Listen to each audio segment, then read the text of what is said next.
Hey, everybody, welcome to a very special edition of EduMatch. So follow along with us at podcast with an s.edumatch.org/tweet talk. So tonight is a special episode indeed. So as you can see, we have four extremely special panelists here, and they are our EduMatch spring/summer cohort of authors in 2018. So super excited for them to introduce themselves. So we're going to go from my left to my right. So start things off with Brian. Just introduce yourself and tell us a little bit about your book, please. Hi, everybody. I'm Brian Costello, a teacher here in Southern New Jersey. And my book, which is titled The Teacher's Journey, is about everything. So I'll try not to say it all once, but it is about really the journey that we take as educators, the similarities we can find, the way we can build connections with one another so that we can help ourselves learn and grow to become better in the profession. All right, awesome. Thank you so much for joining us, Brian. Thanks, all right. Sarah. Yeah, thank you. And next up, we have Dean. Hey, everybody. My name's Dean Gainey from Orlando, Florida, and my book is titled The Why in You, and it is sort of like the teacher's journey as well, but in the sense that it is all about identifying the authenticity and the power of you. And so that journey, obstacles included, good, bad, and different, all part of what make you who you are, and just embodying that and identifying the why in you. Awesome. Well, thank you so much, Dean. All right, next up we have Alyssa. Hey, everybody. I am Alyssa Frazier. I'm from Chicago. I am a literacy coach, and I have a children's book, and it's called Daddy's Favorites, and it is about how autism can impact families and communities, and really it's about the joys and challenges of being a parent with a child who has autism, as well as being a sibling in the household with a brother or sister that has autism. Absolutely. Well, thank you so much, Alyssa. Glad to have you here. And last and certainly not least, we have Mandy. Hey, everyone. So my book is called The Fire Within, and it is a book with a bunch of stories from educators who have gone through trauma and come out better on the other side because of it. And so we focus on post-traumatic growth, which is the kind of good things, the growth that comes out of a trauma. And then it also, we have a portion on trauma and the way it affects the brain, and secondary trauma and post-traumatic growth. And so that's what The Fire Within's about.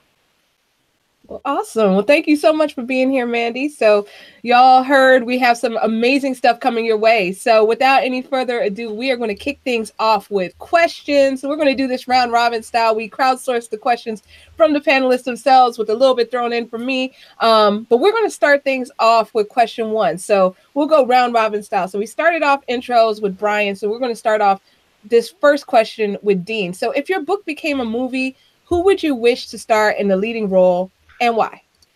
So this was an interesting question for me to answer. And the first person that popped into my head is somebody who I found to be really inspirational and just profound with the way that she used words. And so the reason I chose her name is Maya Angelou. And I thought, why Maya Angelou? Well, I think that she had a way of communicating the deep, innate, important parts of you, and why it's so important to sort of identify that. And so I like the way that she manipulated words to make you think, make you ponder, make you reflect. So that's who I would want to be my lead role. Sweet. Fantastic. I love Maya Angelou. Great. So next up, Alyssa, who would you have star in the leading role if your book were to become a movie? You know, that's a tough one.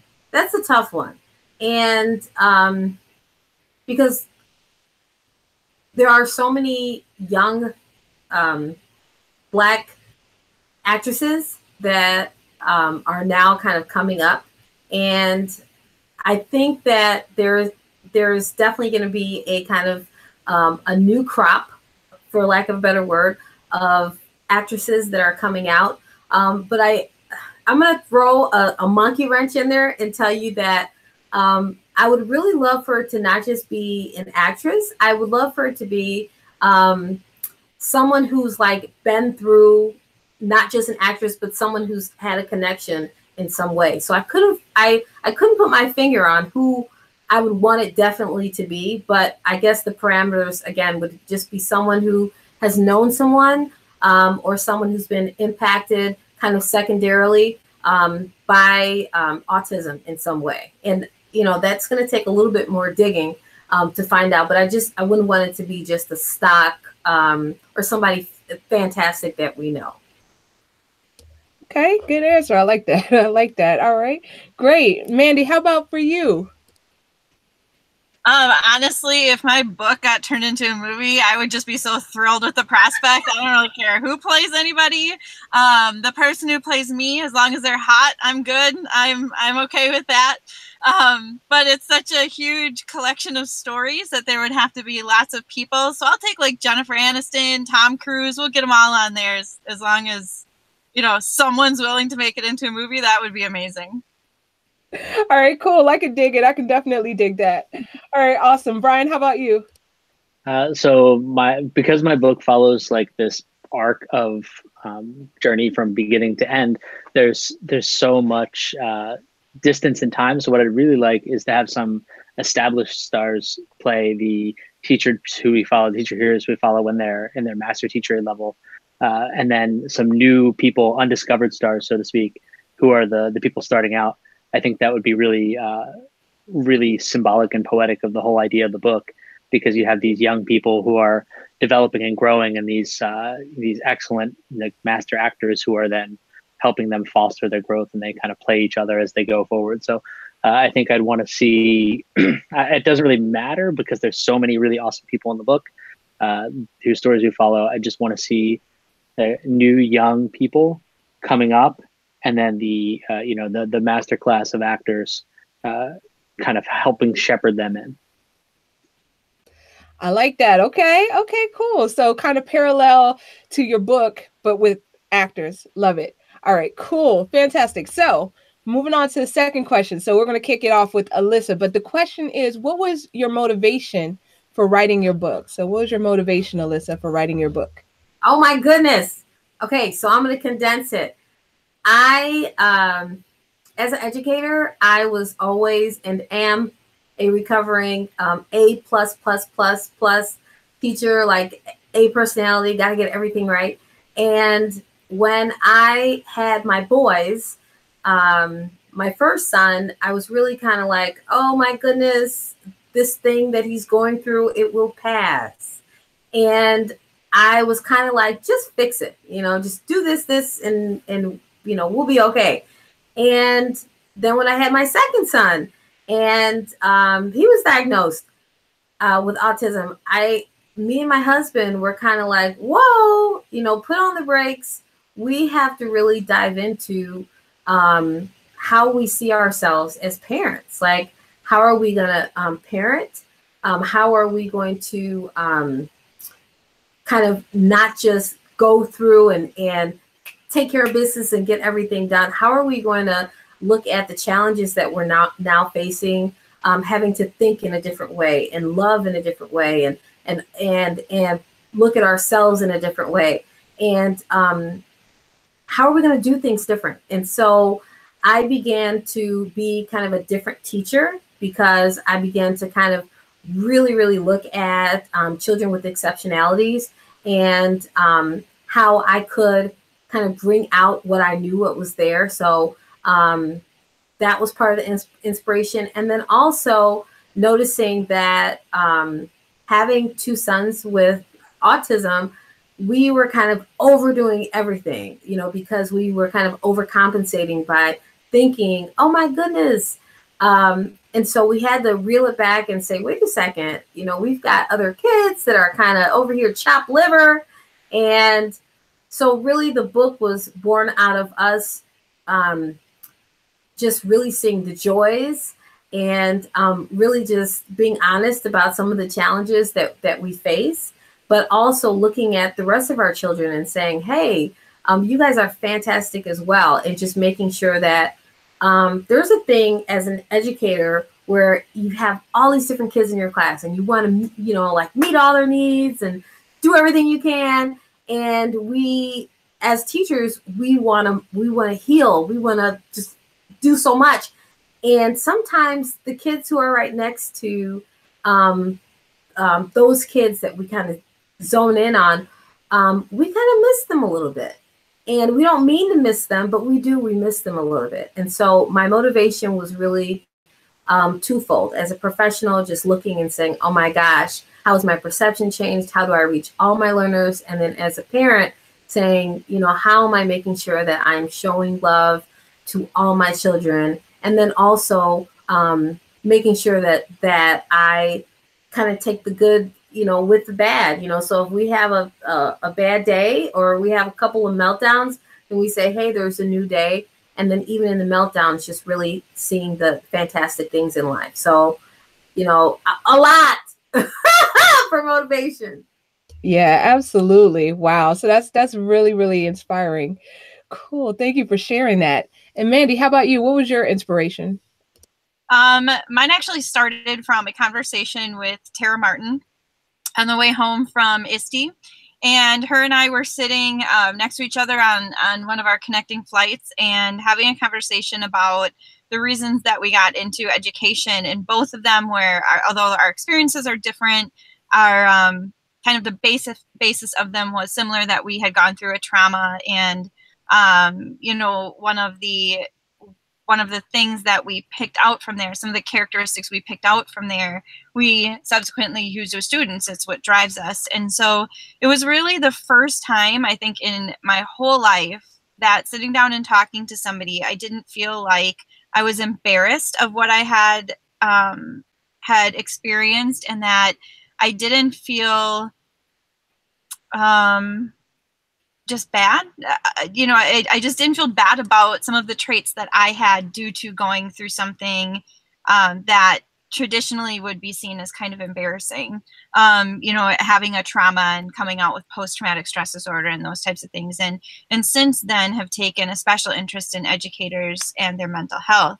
The second thing that happened was I was sitting in a training on mindfulness, and the trainer mentioned what was called secondary trauma. And so secondary trauma is the trauma that teachers experience from working with traumatized students, and that they can actually develop symptoms of post-traumatic stress disorder from this secondary trauma. And so my question was, knowing that I have post-traumatic stress disorder, what happens when I work with a student and I essentially develop secondary trauma? Like, how does that work with my own post-traumatic stress disorder? Is it the same thing? Is it just like, you know, exacerbate the issue? Like, what is it that it does? And so doing research upon that and you know, stuff like that was really kind of the motivation for putting that part in there. But the stories themselves, I just knew there had to be other people like me. I knew I couldn't be alone, and I knew it was something we didn't talk about. And I was sick of it. I was angry that we don't talk about that and you know, shed light on some of the amazing people that we have teaching. So. Absolutely. Yes. Thank you so much for sharing that. And before we go to Brian, I want to give a huge shout out to Rochelle, who is watching us. So thank you so much, Rochelle, for tuning in. All right. So Brian, what was your motivation for writing the book? You know, I just sat down one day and decided to start typing things. For me, when I first started teaching, I closed the door of my classroom, and at first I was really excited, and then all of a sudden it hit me that I was responsible for all the kids in the room, and I was responsible for helping them learn, and I had no intention of letting anyone else know that I didn't know how to do that. So I was just, you know, I felt terrified and alone.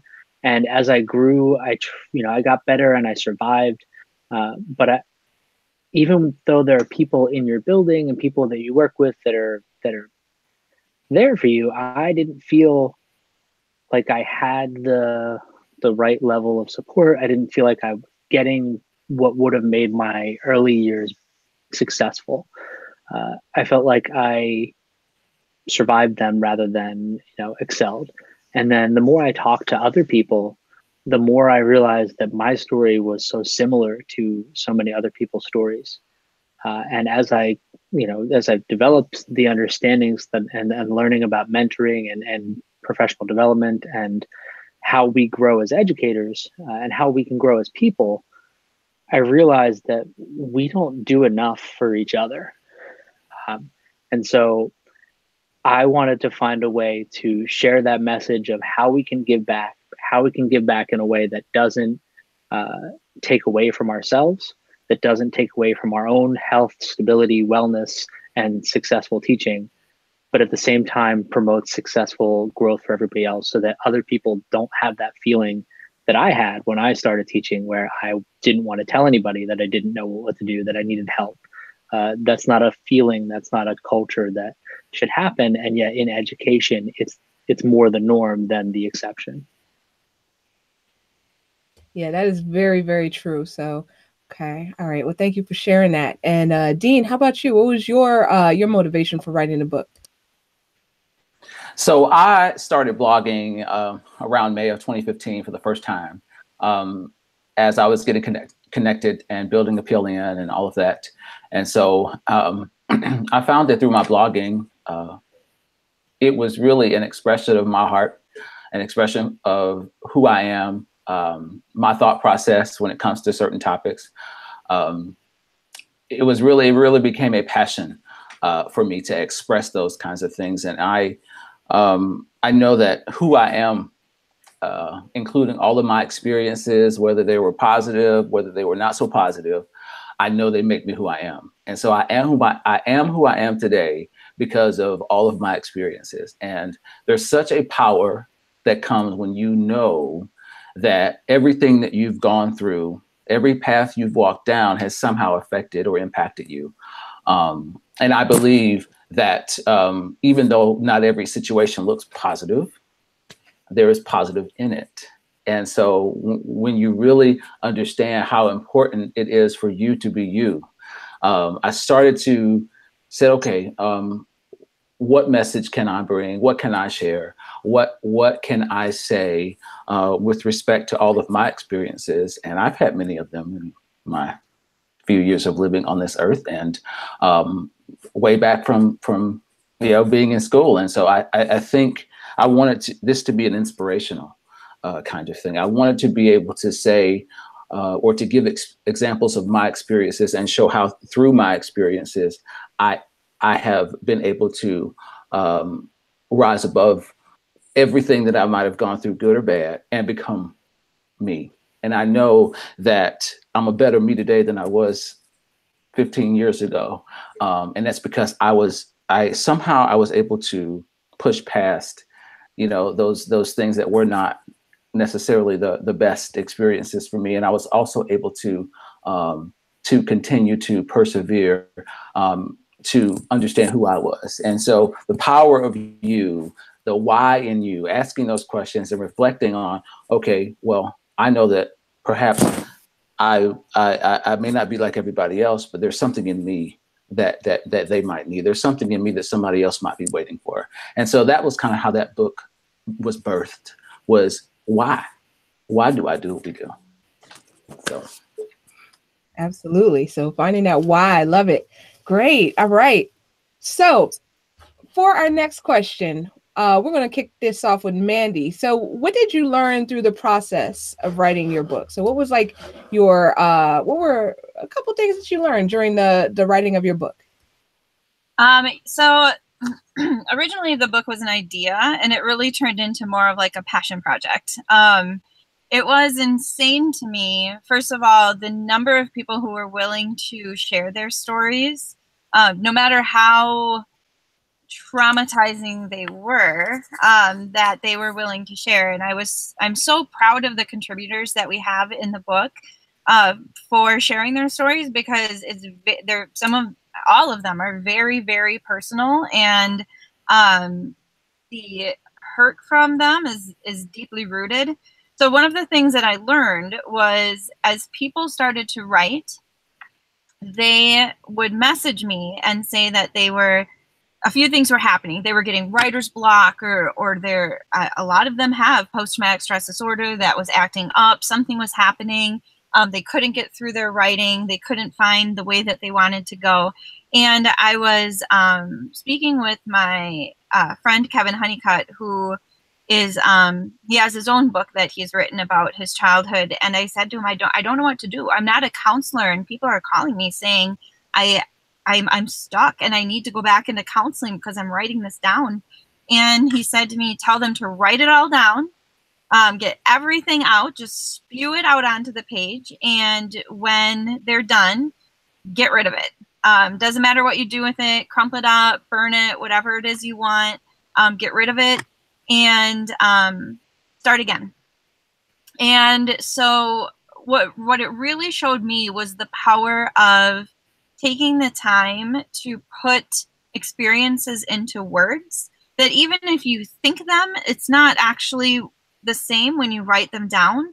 And then again, the power of reflective thought, which all kind of goes together. And I can't tell you how many of the contributors messaged me and said, this has been such a learning and growing experience. I have moved, I've gone through lots of counseling. I've done all these things and nothing has helped me the way that writing my story has, in order to kind of grow from this experience. So I think that was my one big takeaway, is just the power of the written word and what it can do even for the person writing it, kind of what a release that is. So I think that that's probably my biggest takeaway. That's powerful. Very powerful. Okay. So Brian, how about you? I'm still learning so many things, but one of the things that I learned, this is really short here, but it's how similar so many of our experiences are. The more people I talk to, the more people that I ask about their teaching experience, their teaching journey, what I find is that there are so many similarities. There's so many opportunities for us to connect with each other and find empathy within each other, because we share so many common experiences as teachers. Teachers experience that we never realize that we share because we close our doors and work by ourselves most of the time. But our individual stories, while they're unique, share so many commonalities with one another. And the more I talk to people, the more I learn that. Yeah, so true. We are all connected, and many of your works are connected as well. There's a lot of overlaps from the panel. So great. All right, Dean, how about you? Just in short, I would say that I learned the power of reflection, because there's a lot of things that happened that this particular book, writing it made me remember, or it made me think back to things that I might have forgotten that had even occurred. And so it was a lot of wow moments, a lot of aha moments, a lot of moments of questioning and thinking, okay, well, I wonder why that happened, or I wonder what was the purpose of this, or wow, like I actually made it through that. Like that was hard. That was not easy to do, so I think the biggest lesson that I took away is there is really power when you sit down or when you stand up or whatever you do to reflect. There's power in that, because you get stronger. You gain strength to keep going, to keep persevering. And so through everything that I know that we've shared, even all of us, the story is there, the interconnectivity of it is just amazing, because at the end of the day, we are who we are because of our experiences. That is so true. That is so true. All right. And Alyssa, how about you? So I feel like I'm kind of like piggybacking off of everybody else. But I would say that my biggest takeaway is that I determine my own lens, and I determine how I'm going to visualize my next steps. And so I know I said before that I'm kind of like, gotta get everything right. And I remember going through lots of different things with my kiddos and kind of feeling bad, like, wow, man, like I've kind of failed in this area, or, oh, I wish I could have done that better, or, just not being able to pick myself back up, not being like the parent that I wanted to be. And in writing the book, it reminded me of a lot of the experiences that I had, which at the time were like, oh my gosh, right? But I can smile at them. I can laugh at them. I can see the joy in them. And because I can see the joy in them, the book reflects that. So you're going to go through laughing and you're going to go through crying. And I just know that I felt like I was on the right track. I felt like I was there. But once I wrote the book, I was like, oh my goodness, I am on the right track. And I know that just kind of out of these experiences, I have the ability to talk to people and say, hey, like we can go through this, like you can get up. And so I think that's what I meant by, I kind of feel like there's the kind of like tie with all of us. It's just not just that resilience, but that tenacity, that love, that like, yes. So yeah, that's it. Absolutely. That makes so much sense, and that's extremely powerful. So thank you so much for sharing that. All right. So we are almost out of time. So just wanted to for each person to go through and just say how we can get a hold of you. So just like where you are online, where you're on Twitter, if you have a website or anything like that, just go ahead and put that info out. So we'll actually throw a monkey wrench and go backwards this time. So we'll start first with Mandy. Okay, so on Twitter, I am Freilich M, and that is spelled FROEHLICH. Everyone forgets that first H and then an M. And the website is mandyfreilich.com, and that's both my blog and information on the Fire Within. So that's all on there. And I'm on, Facebook and LinkedIn and, all of those kinds as well, if anybody wants to look me up on there. But those are the two places to get the most information. Sweet. Fantastic. And how about you, Alyssa? So anybody that wants to get a hold of me, I'm Frazier's Vision, and that's FRAZION SVISION. That's my Twitter handle. And my blog is a coaching blog, and it's called coachingchronicles.com. And of course, you can always connect with me through EduMatch. Sweet. Absolutely. All right. And Dean, how about you?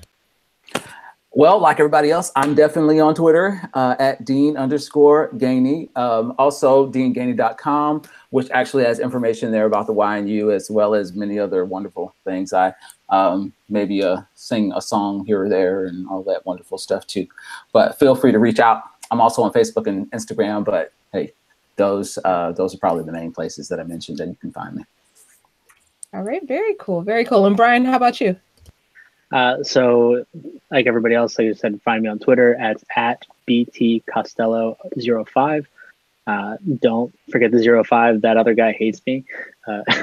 And, I'm on the Instaface and all those other fun things and the Boxer and all that good stuff. But if you want to find out more information about everything that I do and all the things I'm doing, blog, podcast, Global Audience Project, my children's books, anything at all, trainings, and you sign up for the site, you get a lot of free resources. It's CostelloCorner.com. So it's COSTELLO corner.com. And like I said, it's just filled with stuff. The website has got all the things that I've done over the past couple of years, and all in one, like, nice little package. So. All right, sweet. So definitely check out all of our amazing authors, guys. You don't want to miss them.